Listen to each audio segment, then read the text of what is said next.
Where are you going? I don't understand why people speed up like that. There's literally no need to. Watch this stupid bitch get in front of me. That would just piss me off.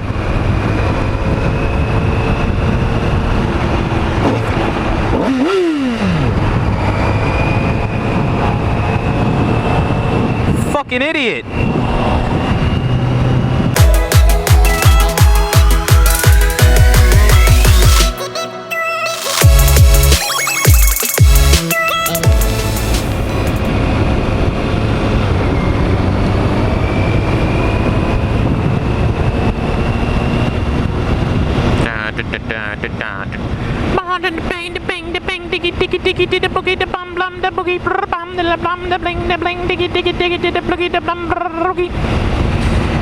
Oh, you know what? A video that I've tried to make a couple of times and I let go. And that is, should you join the military? For you young and up-and-comers. I know a few of you, a few guys have messaged me, you know, that they appreciated some of the information I put out about joining the military and what happens in the military, but I've never actually said, should you join? Like, is it right for you, and how do you know if it's right for you? And I have a very simple way of explaining that. It should be really easy for me to explain it, and that is this, simply. If you were just a kid in high school, just a normal kid, you don't have any scholarships, you don't have any real plans for after high school, you know, no super awesome job lined up, but you do still kind of want to go to college, like you have that idea where, you know, I want to go do something in college, but, you know, money's tight, then I say yes, you should join a branch of the military. And I'm going to even go into specifics here. If you do not want a career, you're not all gung-ho, super, mega, whatever the fuck patriot, you know, join the Navy or the Air Force. Air Force specifically. You know, I don't want to piss off other branches, but that's just the order of easiness, is from what people's perspective is on the outside, is from easiest to hardest is Air Force, Navy, Army, Marines. And that is just what we go off of. I guess you can join the Coast Guard too, I guess, but I don't know shit about the Coast Guard. I'm not saying whether they actually are easy like I'm saying they are, because, you know, you always have those niche jobs, like you could be a Navy SEAL or a submariner like me or something like that, and those jobs suck and they're hard. Or, you know, or you could just be a desk jockey, honestly. You could come into the Navy, be corpsman, and you might never ever go to sea. You know, you might just chill in, like, being a medical assistant or something, and that's all you do for your entire enlistment, and then you get out and you got free college, right? And that's why. Because if you want to go to school, but you can't pay for it, you know, 4 years of your life, you're gonna have good credit, you're gonna have a lot of opportunities, you're gonna have free college afterwards, and you know, you get to serve your country, you get to do a little, you know, good deed, you know, your parents will be proud of you. Some people, you know, you kind of laugh about that. Oh, my parents will be proud, the kind of stuff. But, you know, at the end of the day, that's still, you know, everybody wants to be able to say they did something like that or was part of that. And so yeah, if you're coming out of school but you got really nothing, and I'm just doing a big circle of Silverdale, guys, so I can make this video, I guess. But yeah, you just go ahead and check out this fair, guys. Check out that fair.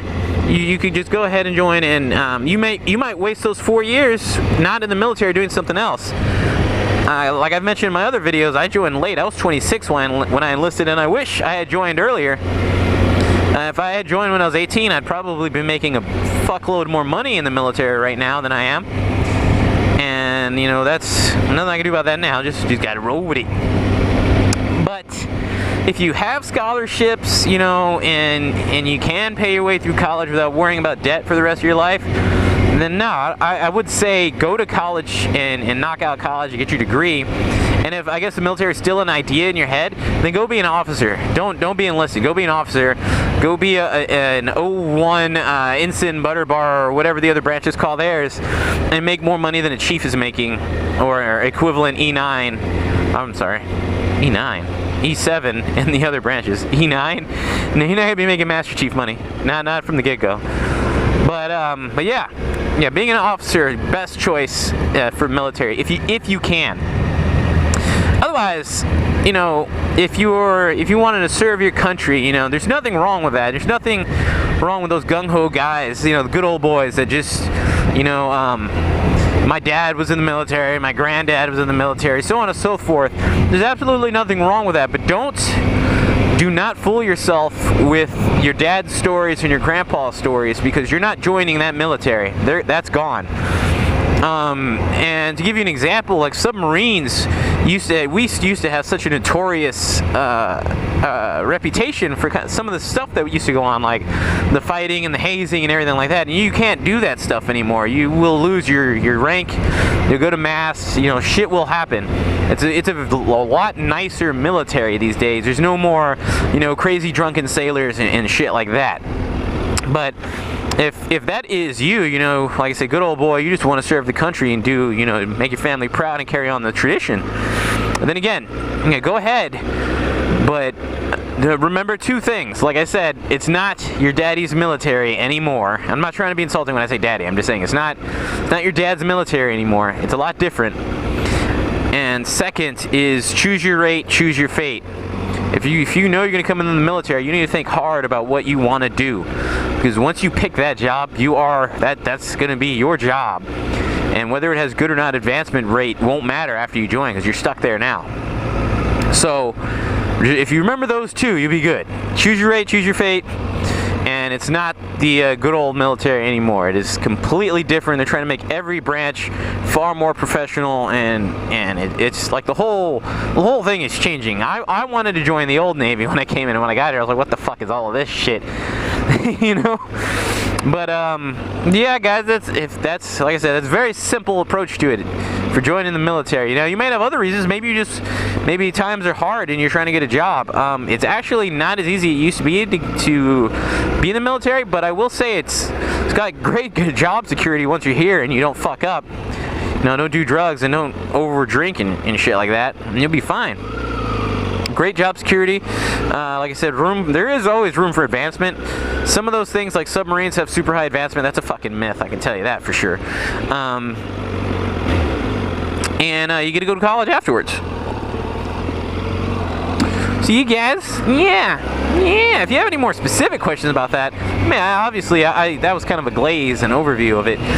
But if you have any more specific questions about joining, like waivers, stuff like that, go ahead and ask, and I will be happy to answer those questions, like medical waivers and stuff like that, and enlistment and MEPS and boot camp, all that stuff. You know, I never actually made really good informative videos about that. I just kind of made my little starting ones. I might redo those. I probably should, like, remake boot camp, stuff like that.